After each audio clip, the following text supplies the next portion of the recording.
Tim, They Call You Back, A Search, a memoir, is a really beautifully written, poignant chronicle encompassing a great many existential concerns, including the individual and collective trauma of disappeared histories. And we've asked you and Juan Felipe to talk about the importance of mentoring in the life of a writer. But before we explore this and Juan Felipe joins us, I'd love for you to briefly share with us the book's larger story, the tragic 1948 plane wreck at Los Gatos Canyon, memorialized in Woody Guthrie's ballad Deportees, and your personal and professional odyssey to recover the full human narrative. Thank you so much, Allison. I appreciate that. Also, Tyler, thank you. All the wonderful folks at Writers and Books. Also want to quickly thank, too, a little shout out to our friend Willa as well, Willa Carroll, who's really sort of initiated this and put us in contact. So thank you as well. Yeah, They Call You Back. This is actually, the story actually, the context of it, it begins in 1948. The United States government was deporting 28 Mexican workers who were here with a work contract from Oakland, California to the San Diego border. And in flight, about an hour into the flight, the plane crashed, killed everyone aboard, including the 4 US citizen crew members, pilot, co-pilot, the stewardess, and the immigration officer, and the 28 Mexican workers who were aboard there. And the newspapers only printed the names of the 4 crew members and referred to the Mexican passengers simply as deportees. They didn't name any of the passengers. Of course, to add insult to injury, the newspapers at the time reported, to add insult to injury, the remains of the American crew of the crew members were all sent back home to their families. One was sent to Long Beach, another one was sent to Berkeley, California, and the pilot and co-pilot, the pilot and the stewardess were sent all the way back to Rochester, where you all are at, Rochester, New York. That's where they were from. But the remains of the Mexican passengers were buried in a mass unmarked grave for 70 years until I found the story in 2010 and decided to try and find the names of who was buried there. And that's actually been the basis of these 2 books, All They Will Call You and They Call You Back.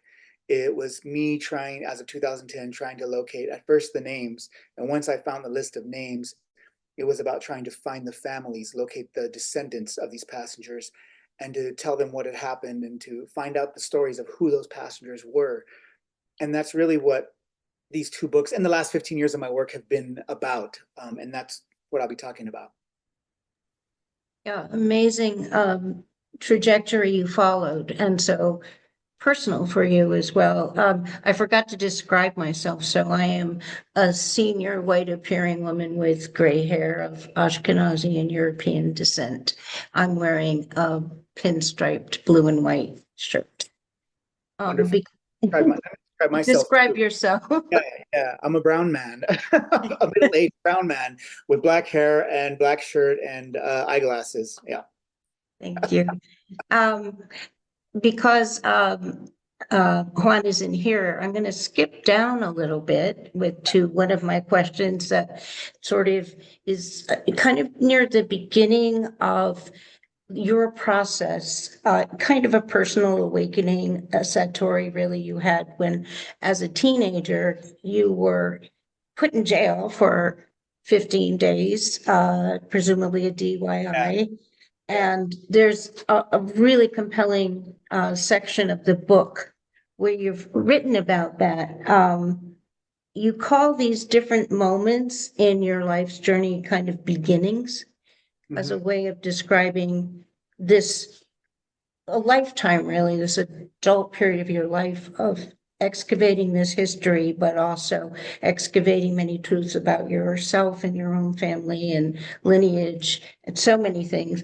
I would love it if you could read from that section. It's on page 98. Sure. Let me give it just a quick background, too, for those who obviously aren't familiar with the book. But when I'm going to read that little section there, it's important to the story because in They Call You Back, the heart of the story really is the search, the journey that I went on these last 15 years, and what compelled me to want to look for these families, which is really a question that audiences and people I would read to would ask me over the many years. What made you want to go searching for these people? And I didn't know the answer to that, to be honest. So it was through the writing that I tried to discover what that was. And it took me back to certain wounds in my family's past, wounds that were inherited, trauma that was inherited, and also stuff that I had experienced directly. And so that's what you'll get. That's what you're going to get right now is a section what you mentioned when I got put in jail for a little bit of time, and it just opened up a type of awareness about my body and my person that I wasn't aware to prior to this time. By the 15th day, my number is called and they let me out. But it's enough time to leave an imprint that every boy of color comes to learn eventually. Your body isn't as much yours as you once believed it to be. Being referred to by a number is the start of it. I won't soon forget the expression on the guards' faces and how they spoke down to us. Even light banter had teeth. The foods we ate were always served the way that they were served in elementary school cafeterias, in brown bags, mystery meat, kid-sized milk boxes. I would later learn the word for it, infantilized, denied our maturity, which is to say our experience. All of this designed to make you aware that you no longer belonged to you. The you once thought so highly of, thought so important was gone, disembodied, without heart or flesh or family or history except that which they choose to remember you by. And it's here, in this instant, where I first grasped that to be nameless is to be storyless, and to be storyless is to be disposable. This too was some kind of a beginning. That's from that section there. Yeah, thank you. There are many of those awakenings that you experience through the book. And one of the things that I found so compelling about the memoir was your strategy of interspersing contemporary events with the history, with the personal, and one that was really dramatic for me was your recounting of the horrific mass shooting at a Walmart in El Paso, Texas in 2019. And I would love for you to talk with us a little bit about this particular strategy and why you are, the rationale behind weaving in these events and what you hope the reader takes away from that approach. Well, that history is always working on us. History, as I say in the book, history is the descendant of history. It never ends. And we're a part of that thread. We're the continuation of that. And so what is happening today, what is playing out today in various ways, and what you mentioned, obviously, the Walmart shooting in El Paso in 2019, which was the largest shooting of or killing of Latinos in U.S. soil in the last, 100 years or something like that, And so for me, it was important to call attention to that. Like there are ways that this history is playing out in our lives today. And that's just one of them. I talk about other things too, like the mass deportations that we're now, that are now on everyone's radar. So for me, that was the importance of that. But, rather than tell the story in a very linear way, because I don't feel like that's how life works, it's very circular. I wanted to sort of lay these stories out in a structure in the book in a way that they could circle back to us and we can reconsider them, 50 pages later, we could read something else and suddenly go, oh yeah, that did remind me of this, or that does have that same thread of this story that happened in the 40s. And here I am now in the, in 2023 or 2020, reliving some of these experiences. So I just wanted to that was the reason why I placed them that way. Yeah, the stories. I'm wondering how your experience at Naropa informs your process. You do talk about past and being present and future, and how often there's this tension between where either our families are going into the back or we're going forward, but being present in the moment. And that dynamic seems to be at play throughout the book, especially as you interact with many different generations of families who have different memories and different roles to play in the family. Can you talk a little bit about the kind of mindfulness that you had to achieve and, just that whole very sensitive, you're not a detective, as you say, you're doing something else, you're witnessing. So if you could talk a little bit about that. Well, this is my opportunity to talk about Juan Felipe Herrera, and because this was, and I know that he'll log on here at some point, that it was really Juan Felipe who pointed me to Naropa in the first place, because, at the time, this is now mid 90s, I was wandering and pretty aimless at the time, and I was, scribbling notes in journals, I guess, and painting things, and I was just, trying to. My uncle, who was like my older brother, was killed by the police at that time, and it really affected my life. And suddenly I turned to language, and I had never done that before. And so I was just putting things down on paper. I didn't know what to call it or what that was. And it's important to point out that it was Juan Felipe who saw my writing and said, "Oh, you're a poet," and that's how he just came out and said, "You're a poet." And I said, "Oh, I would never call myself that. I don't even read poetry. I just write stuff, Anyway, and so as the relationship evolved over time, he kept encouraging me to continue my education. And my grades were so bad, and I just felt like, oh, I don't know where I could get in. I think I had tried at He was teaching at Fresno State at the time. And I attempted to apply, I don't know, on my wit, I guess. I was like, and they rejected me, and I didn't know where to go. And he and I had been sharing a lot of the beats, Ginsberg's work was really, influential to him, but also he was sharing a lot of Ginsberg's poetry with me at the time. And I was really into Anne Waldman and just reading their work. And it was through him, because I had never heard of these people before. It was through him feeding me, as I say in the book. He was feeding me all this. Him and his wife, Margarita, were feeding me all this literature and poetry. And so I got really turned on to who the Beats were and started to really resonate with their writing. And he's the one who said, well, there's a school. And I said, what? Where? And then that's how Naropa was on my radar. And I went there. But, before Naropa, and probably why it was also on Juan Felipe's radar, is because he and his wife, Margarita, were really, and in fact, I have to say, it was his wife, Margarita, who was really doing a lot of yoga at the time. This is mid 90s, and was teaching me. As I was pretty much living on their couch during these years, she was teaching me yoga. We would do yoga in their studio or on their living room floor. We do yoga, and also was really into sort of indigenous practices also. And so we were doing a lot of the spiritual grounding without my realizing it. And later on, now in hindsight, I look back and I think, they knew what I needed. They knew the medicine I think I needed, that this young man who was sort of aimless at the time and cared about writing, that this person had. And so they guided me in that direction. And it was because I had already that previous little bit of experience in yoga and meditation and even indigenous practices. There he is. That suddenly when Juan said, there's this school called Naropa in Boulder, Colorado, it made sense to me at the time. And in fact, it not only did it make sense, it was my only option. I felt like I was like, this is the only place I can go. Nobody else wants me. And so I could go to Naropa, and I hope they want me. So I applied. And of course, Juan Felipe wrote me a letter of reference. And so I got in. Welcome, Juan.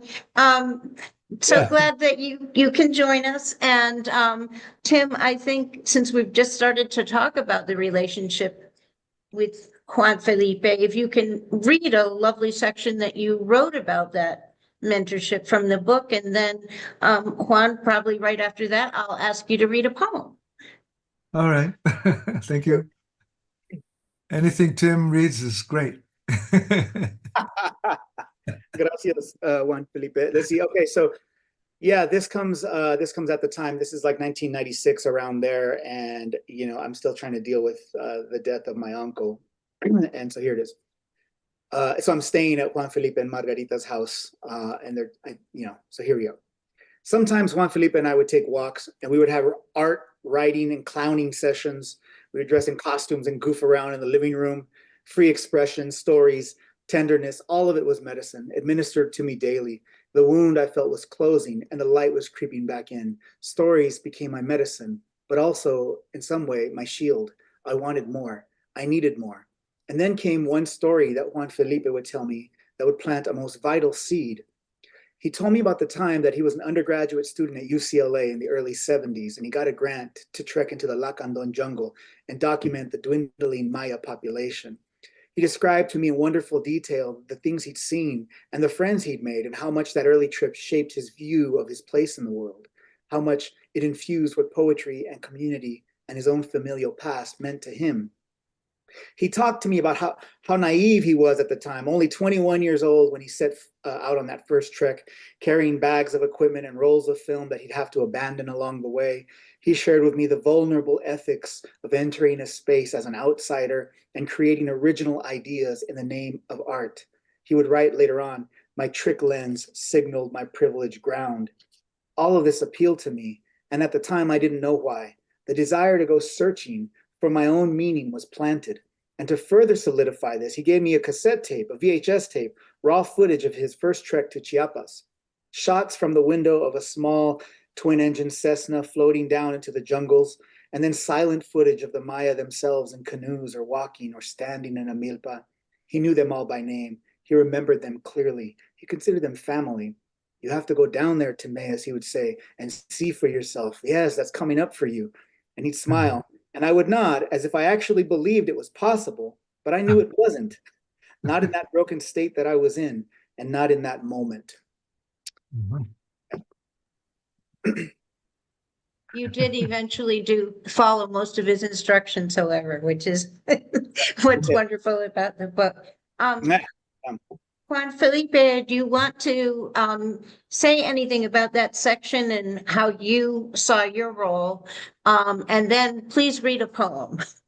I really admire Tim. He's done so much writing and so much giving to our communities across California and actually throughout the world, given his love for the people and what he had to do. You know, he had to excavate people that had been lost, and he had to reshape the story, because we didn't have a story about migrants, immigrants being deported, quote unquote, and put in some kind of Cessna or a short plane or a way to get rid of them. And it crashed, as you know, and Tim's stories. And he didn't want to leave it at that. He wanted to bring them back to life. And he did.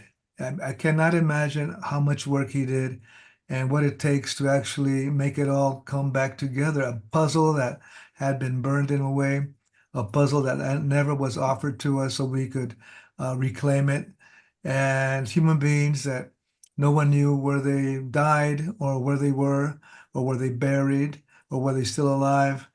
And he sewed it all back into one true tapestry with a family in Mexico, and he contacted them to imagine all that effort and mind and heart.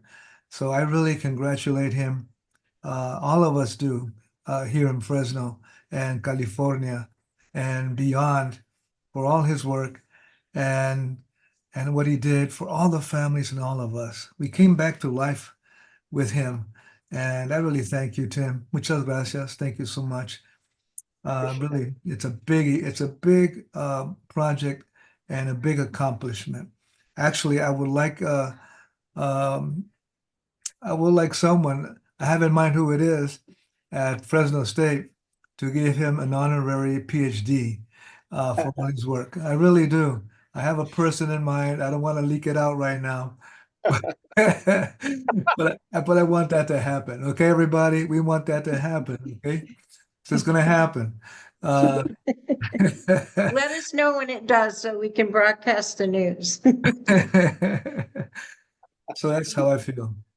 Well, I know we have time and space today to listen to you read for us a poem of your choice, and we're all ears. Thank you, Juan Felipe.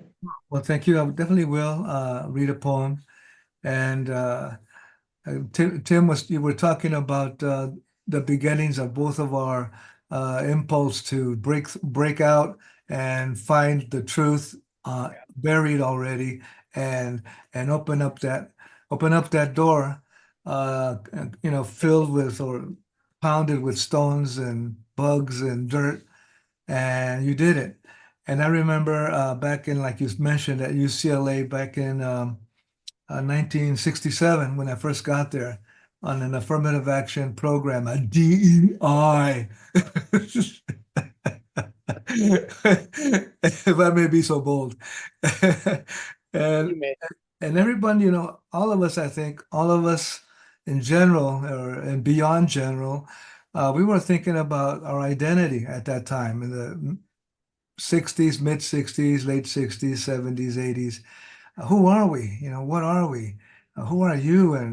And what's going on? What shall we call ourselves? And how do I explain myself? And who am I? And who are you? We were all just, sizzling and those questions. And I said, I'm gonna. I think identity is a good question, but I think we just need to meet face to face. Just like Tim, just like you did. You got to meet face to face if you really want to know who others are, or what others are you thinking about, or are they really others? Maybe they're not. Maybe they're your family, and maybe they're you. Uh, and I said, we got to go to the Lacandon Mayan rainforest. We have a lot of murals. As Chicano artists, we had a lot of murals and poems about it. I'm sure I did. But we didn't know really what we were face to face. So then I recruited a group at UCLA, good people. Uh, Hey, let's go. I said, let's go. You bring your dad's brand new 1959 Ford camper. Oh, what do you mean by Ford camper? I said, yeah, your Ford camper. We got to have something to go. And let's also go to the Army surplus and buy some fatigues, because I had this great idea that we would need fatigues. And let's buy machetes. We got to get people machetes, little tiny machetes like this, almost like a toothpick. What a great idea that was. And beads, of course. Native Americans like beads. We got to take beads. You can see what was about to happen once we got there. It was a long, long, long drive. And we're also going to meet the Totonacs from the Veracruz coast, which were the first group to be encountered, or that encountered Cortés with his army or his soldiers and his people. And I said, well, they must know quite a bit about this whole thing. And I want to know where they're at and who they are as well. The Totonac indigenous people in Veracruz, on the Atlantic coast. And then we got to go to see the Huichol peoples also in central Mexico, because they were the last to be kind of attempted to be colonized by the Spanish. The Spanish attempted to colonize the Huichol, who live on the mountains of Nayarit. And there were around 10,000 at that time. Right now, there's probably 30 plus thousand. And all those things we accomplished. And it was ridiculous in some places, as you noticed. Hey, we got some beats for you. And the women go, what is this? What are these things? And here's a machete for you. And one of them took out a machete about as big as this room here. And okay, so you keep that machete, you're fine, no problem. But they didn't need our touristic like gifts in that manner, but they appreciated what we were all about at that point. But what really came to light was the truth. And the truth was, once we sat down in a circle in one of the thatch roof uh, uh, spaces, and we sat there with the leaders of the two villages. And I heard here's my great pair of glasses, and I was in anthropology. And our teacher, Dr. Richardson, said, there's only 500 Lacandon Mayas left in the rainforest. And then there's only 500 left in the other village. I said, only 500? 500? Oh, no way, no way. And then one of my buddies on the left side in that, classroom, while Mr. Richardson was telling us about the story of the Mayas. current story. He says, well, why are you so excited, Juan? I go, because we have to go. But where do we have to go? What's wrong? But what's going on? Because we have to save them. Of course, I had that point of view, kind of that idyllic savior thing, but I didn't mind. I really did want to go there and bring about change in some way. Just like Tim, when he put this together about our immigrants that were being deported and crashed in that crazy plane, he brought about change. We began to think differently. We began to be more compassionate. We began to be more brave with Tim's Beyond Project, his humanity. He said, we can be humanity. We can touch humanity too. We can generate humanity. Let's do it. Let's not just sit back and be silent. So the truth was that the forest, this is the rainforest. These are beautiful redwood trees. These are precious trees, precious wood. And truth number one, those trees were cut down and thrown into the river so they could float all the way to those from the lumber industry. So they were taken away. There was no money exchanged. They were just taken. The chicle industry, trees that have particular sap, a rubber sap, and that was taken to feed our chewing gum cravings here and for the moment in the United States and beyond.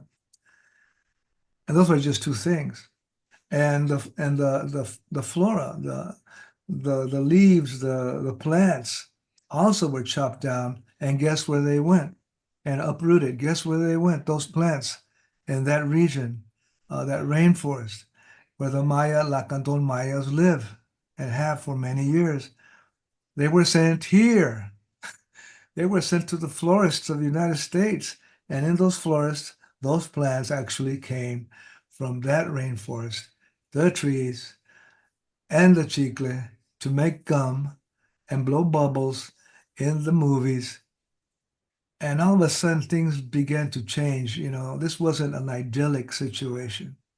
And also, the most painful experience was the rape of women.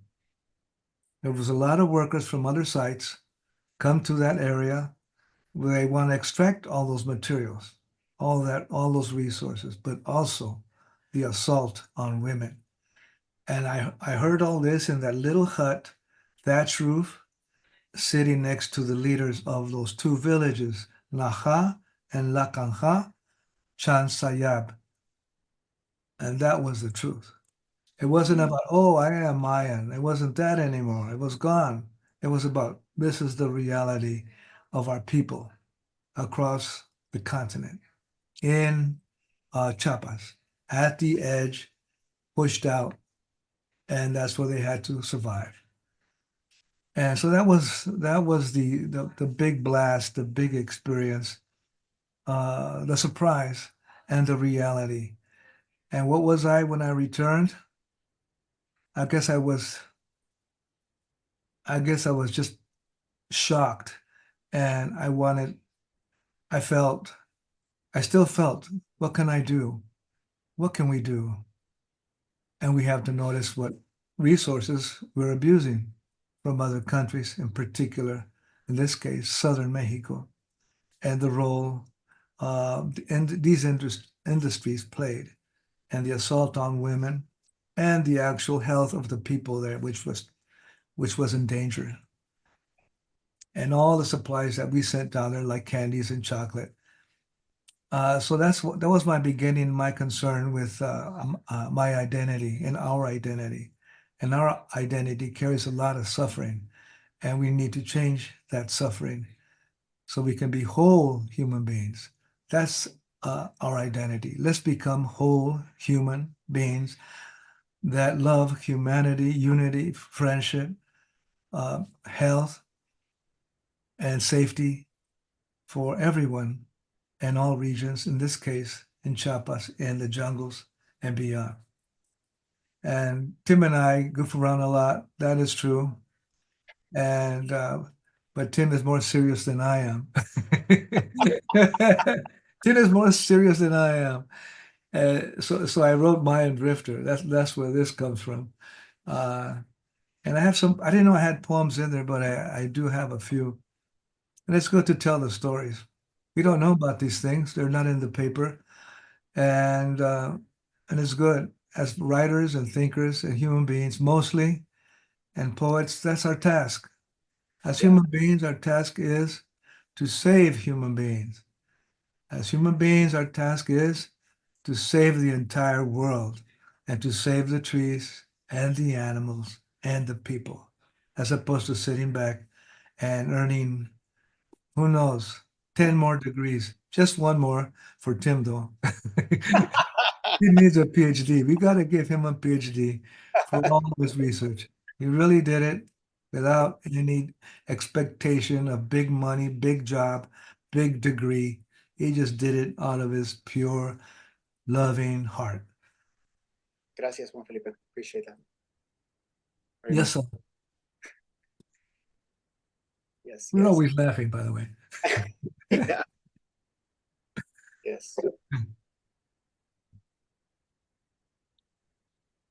Were you The by the poetry time? I think you were supposed to go into the poema. Is there time, Allison, or what was it? We have time. There's a long poem you wrote that I love. And if you're willing, to read it, I think it will take us out because it's not a short one. It's, We Shall Build a New House Green. Mm. Um, are you feeling that? Is I that, can feel it. I can yeah, feel it. And in a way, that's what Tim has been doing, building a new yeah. house green, one that's not toxic. And this is what it's about. Yes, a group called me. I've been getting a lot of calls in different arenas, and it's kind of interesting because each one of those calls has a request for a poem. And this one was a call from the Healthcare Without Harm uh, conference. It's a world conference where the leaders of hospitals gather. In this case, it was in Egypt, and they gather and they talk about how to make those hospitals better. In this case, it was about removing all plastics and fossil fuel made uh, resources that they have in the hospitals. I said, geez, that's quite a subject for me to write about. He goes, well, yeah, go ahead, Juan. And okay, so this poem is a response to that need for this convention of hospitals that want to eliminate plastics and fossil fuel made beds or walls or equipment or simply surgical materials or health materials. They want to get rid of all the plastic sourced material and make it green. We shall build a new house green. We shall build a new house green. We shall build it with oceans and eucalyptus leaves with the agreements of all things. It shall be a healing house. The healing shall be for all, breathing free children, climate breathing free, fossil fuel gone, and gas and oil and coal gone. In every floor, there will be a bowl of kindness. Nurses and emergency room doctors and first responders. At the center of every community, this house green. At the center of every nation, an island radiating beyond. Can you see it now? It will be a fountain. It will be a source of compassion. A floor without carbon, the walls and rooms and stations without plastic. We shall build it with the permission of the mountains of Thunderface, the stirring light of immeasurable dreams of all realized. Our house shall flourish green, and solarizing flowers, solarizing hope, solarizing earth its cities in crisis. As the Arctic wolf prowling for sustenance on the last snow, sliding on the watery shards of permafrost, our eyes shall cast their gaze upon the lives of all, with wholeness, without micro-poisons, piercing the cells and span of all living beings. All shall taste the joyous flower of life. Yes, yes, they shall taste the flourishing life. We shall know happiness. We shall know the healing of earth and sky, and we shall know the liberation of HCFCs. We shall witness our existence genuine. We shall build this house with the new idea, how to bend time with our hearts and mind, each one of us tasking unity, humanity, and the planetary scope of compassion, ethics, perseverance, and radical reimagination.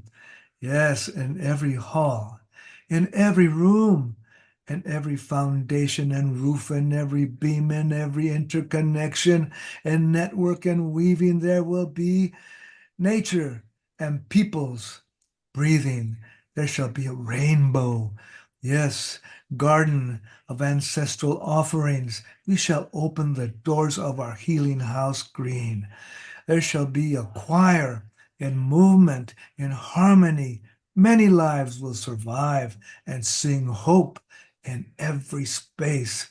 The healing for all, the future saved, the voice of all, like life granted and shared, and the planet Earth holy. We shall build this house with incandescent sky. The wisdom of life shall be painted on every pathway with giant sequoia leaves, with ocean songs, determined and courageous for humanity, healing, turquoise and green. That was it. Beautiful. So beautiful, and in reminding us of what's possible. And I think that could not be more important than today, when we're facing so many dire acts that are going on. And I think we need our poets. I know we need our poets to help us resist and to fight, and to do so with great heart, which both you gentlemen encompass and display and articulate so beautifully in your writings. And I think we probably are just about out of time. So we'll go out on that note. Hope to have you both back again so we can revisit some of these really important themes. And I just want to encourage everybody, go to your library or your bookstore, and you can see my book is very, very well marked up. I consider this essential reading, not just for the history, but for the humane lessons and the ways in which we can continue to edify ourselves and to become better humans. And to read, of course, Juan Felipe's wonderful poetry, which you can find everywhere. And with great gratitude, we're going to say goodbye to you both, Tim and Juan Felipe, with so many thanks for joining us today and bringing our East Coast and West Coast audiences together in this moment. Appreciate you so much. Thank you for all the work that you're doing. Thank you, Juan Felipe, also for taking time. Appreciate it. Thank you, Tim. Thanks, everyone. Thanks, Allison. Thank you. All right. Take care. Thanks, Tyler. Bye, Tim. Bye, Juan. Adios.